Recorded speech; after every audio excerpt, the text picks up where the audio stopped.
And I'm telling you, the last couple of years, I've gotten into these places and experienced them and talked to business owners and seeing what they have to offer. They almost always have something really special, whether it's the experience, whether it's the service, whether it's the food, the product. I mean, there's a legitimately big advantage to shopping and eating local that I think people are realizing.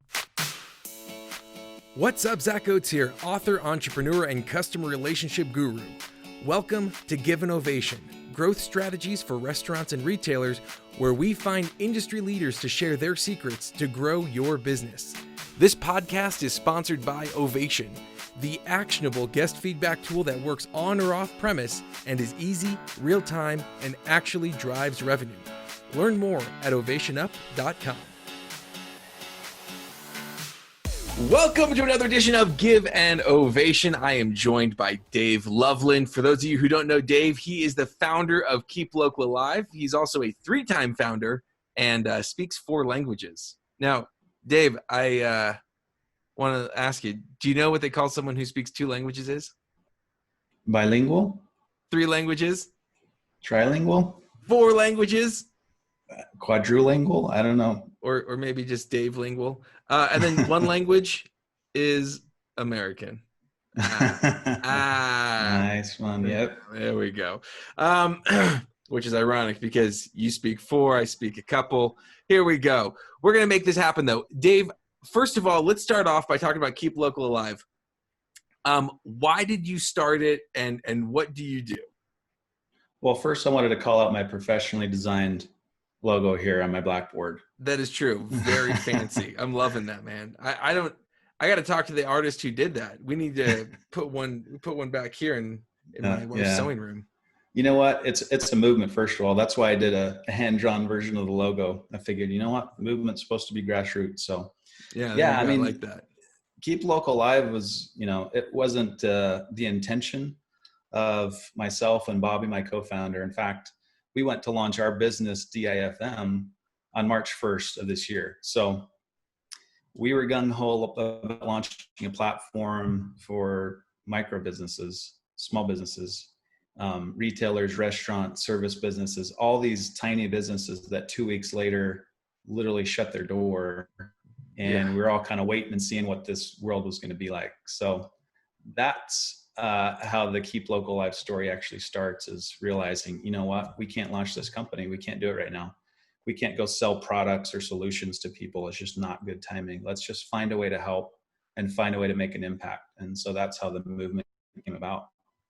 Love that. And so who do you typically work with? You work with, and actually, well, what does Keep Local Alive do? Okay. So Keep Local Alive, Bobby and I, he for the last few years, and myself for the last couple of years, we've worked with very small, like mom and pop retailers and restaurants, coffee shops, those types of businesses. We have personal relationships with a lot of those people that when COVID hit and they're shutting their doors, we're feeling the impact because we realize what this is going to do to them. Yeah. And we're saying to ourselves, I don't think the average person realizes how many businesses they're going to lose. And we got to do something, to make a change there. So it's really about calling attention to those retail and restaurant businesses in your community and finding ways to help them. Awesome. And so what things have you seen that have been, that people have been doing that have been successful to help keep their restaurants or retail locations alive? Well, there were some initial waves of things people were doing. Like, hey, let's buy a bunch of gift cards from this restaurant to help them out. It gives them a little quick cash inflow. So we saw that initially, but as this kind of closure dragged out and people realized, oh, things aren't just going to close and then reopen and go back to normal. So as far as what's worked, it's number one, surviving. There's those businesses who have survived the initial closure. And now the question is, how do you get past surviving and actually keep building your business and keep going through the next 6 or 12 months or whatever it's going to take to get back to normal? Yeah. So are you guys providing them with resources, providing like ideas, like what can people expect if they go and find you at Keep Local Alive? Yeah. The whole purpose of Keep Local Alive is to bring business owners into this platform and local-minded consumers into this platform. Specifically, just giving business owners a voice to tell their story, to say, hey, consumers, this is why it matters right now what you do. And then the side of the consumers, of the regular people, is just giving them a way to see how they can support, because there's more ways to support the local businesses than to simply go spend money there. There's a lot of other things that they can do. So it's really a platform just to bring support together from the owner standpoint and from the regular average person standpoint in their community. Yeah. So what can the consumers do as opposed to just like buying gift cards if they don't yet feel comfortable going out, or as we kind of step into this new normal, what should consumers be thinking and doing?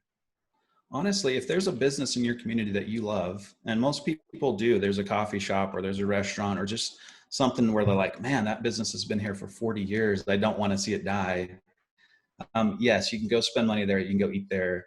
But more importantly, you can brag about that. You can post a picture of your meal. You can share their social media posts and get involved in social media and kind of helping them broaden their exposure and broaden the awareness to other people that you know.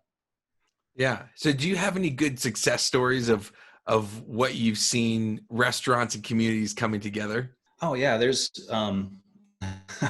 there is a Facebook group in Enid, Oklahoma, which you probably never heard of. There's like 20,000 people in this Facebook group, and they cash mob a different business every single week. So what that is people go eat at that place, snap a picture and say mobbed, and they take a vote every week on who to cash mob that week. But it's incredible, just kind of the small, I don't think, it's a smaller town, but just the outpouring of support just by the average person, and bringing people together and making one big impact for one business that week, is really cool, because we're not going to keep every business that's on the edge or on the verge from dying through this, but there's a lot we can do. So I think that's a great point. That's really cool having that community come together like that. And what would you say for, someone who's listening right now, maybe they've got one restaurant, maybe they got 20, maybe 100, maybe 300, like how can they engage their community? Because regardless of if it's like a Wendy's or if it's like a Bob's Burgers, a lot of them are owned by smaller, individual franchisees, right? So what would you say to them? How do they engage their community? my number one thing is tell your story. You grab your cell phone, you put it in front of your face, and you tell people about your business. What's going on? What are you doing to survive? What are you doing to come out of this? What can they do to help? Social media it's not really a place anymore for canned, nicely designed ads and nicely designed this. It's about real content and real people. And the number one thing I tell people is tell your story. A lot of business owners are big followers of the E-Myth, which is all about getting out of the business, right? Create processes and people, and and remove yourself from the business, and that's how you gain freedom. And that's true. But if you're in the retail space or restaurant space, you're an integral part of your marketing and your presence in that community, and you need to tell your story and have a voice. Yeah, I mean, Danny Meyer, right? Setting the table. He had his restaurants purposely be close together just so that he can go visit them, at dinner, visit them at lunch, and get to know people. And I think that that's really a huge part of keeping local alive, is making sure that you're acting local, right? Too often, like you said, people, they want to step out a little bit too early.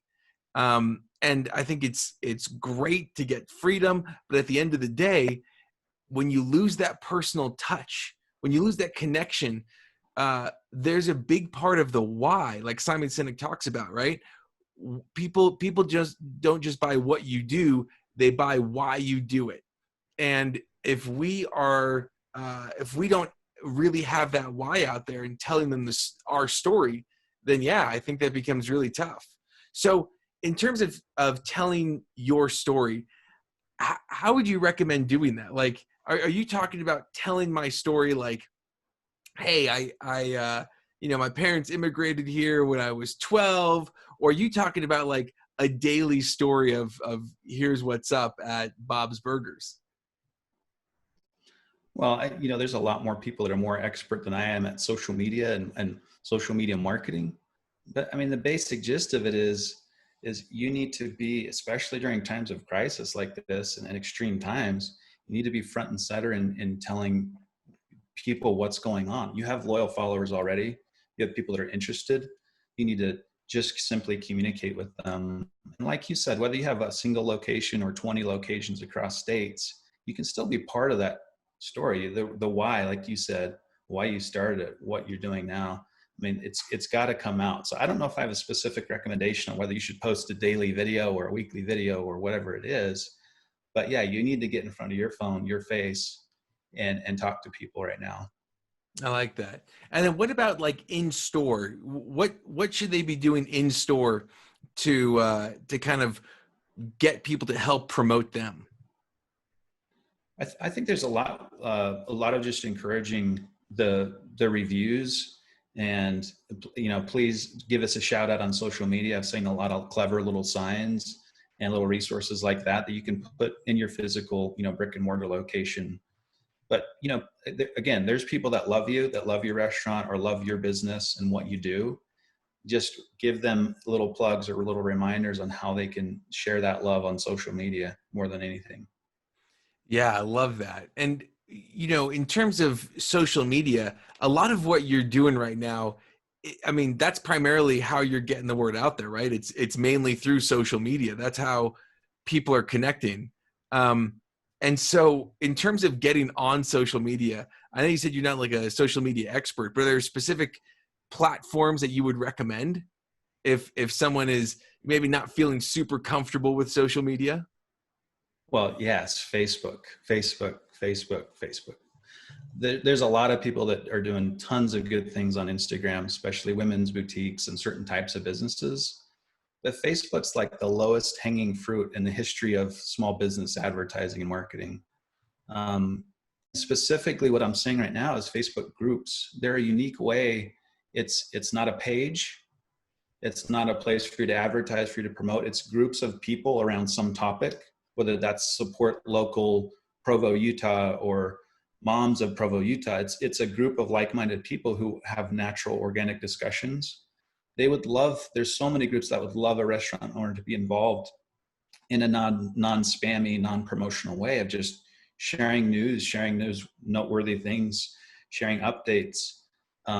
If nothing else, you don't have to go create a Facebook group. Just go find the ones that are relevant in your community and just get involved in a natural way. Just watch what other people do and get involved.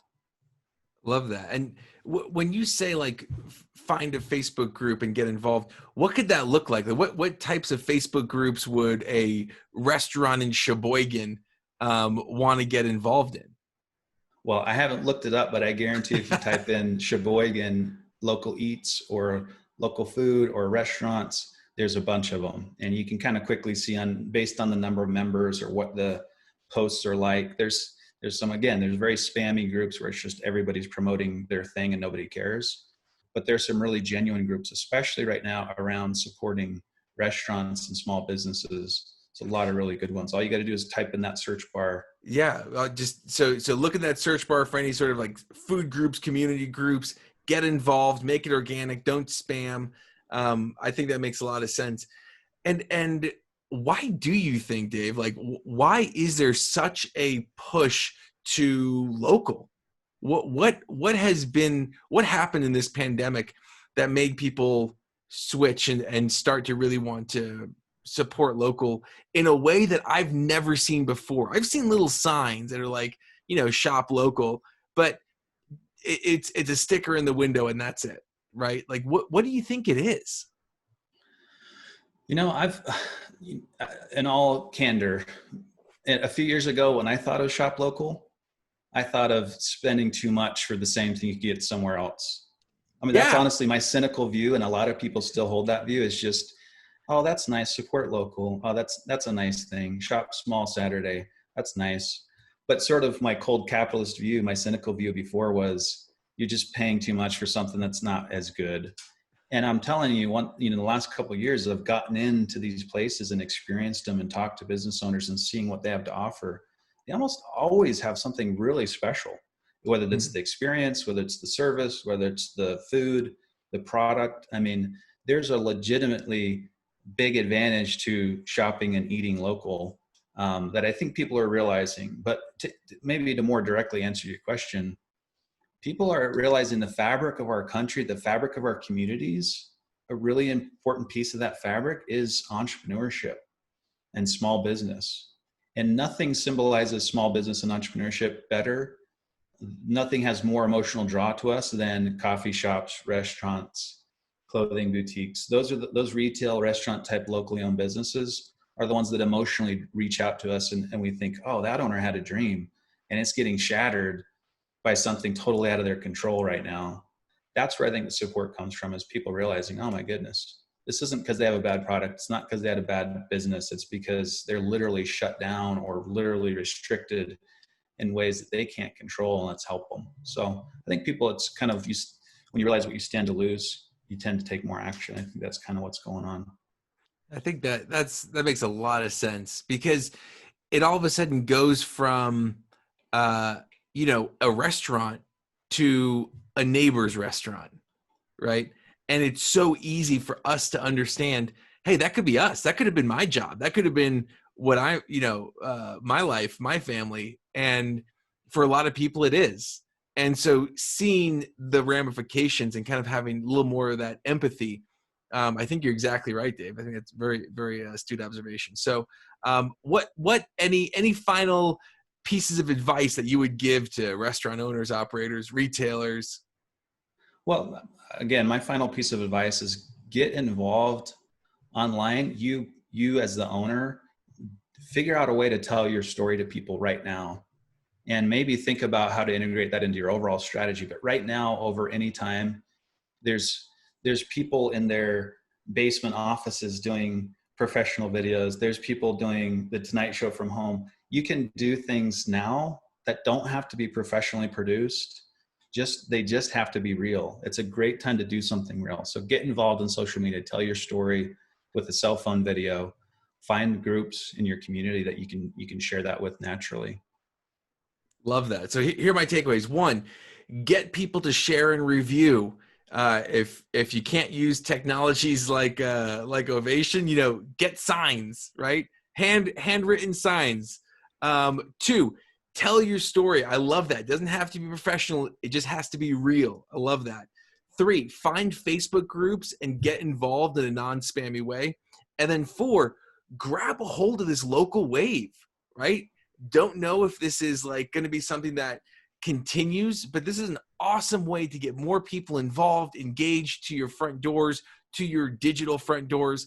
And that's what this is all about. And that's how you step into this new normal with an increase of customer base, right? Yep. So, Dave, how do people follow you and the Keep Local Alive movement? Honestly, the simplest way is just go to Facebook, type in Keep Local Alive. It's facebook.com/Keep Local Alive. Follow our page, and you'll see there's some cool stuff we're doing. We're also doing some stuff with Facebook groups in certain cities. So yeah, hit us up on Facebook. We're also on Instagram and LinkedIn and others, but that's the main place. Awesome. Well, Dave, today's ovation goes to you for keeping local alive, because if it ain't local, then what's the point, right? And at the end of the day, no matter how national things get, it all boils down to local. So anyway, Dave, thank you so much for coming on to give an ovation, and thank you for doing your part to help support and grow and create this movement. Yeah, absolutely. Thank you, Zach, for giving us a chance. We appreciate it. Absolutely, man. Talk soon. Glad you're with us today, and thank you. Thank you to the risk takers, the troublemakers, the crazies who are keeping this world clothed and fed. You're the ones who deserve an ovation. Again, this podcast was sponsored by Ovation. To see how we can help you grow your business, go to ovationup.com. Don't forget to subscribe, and as always, remember to give someone in your life an ovation today.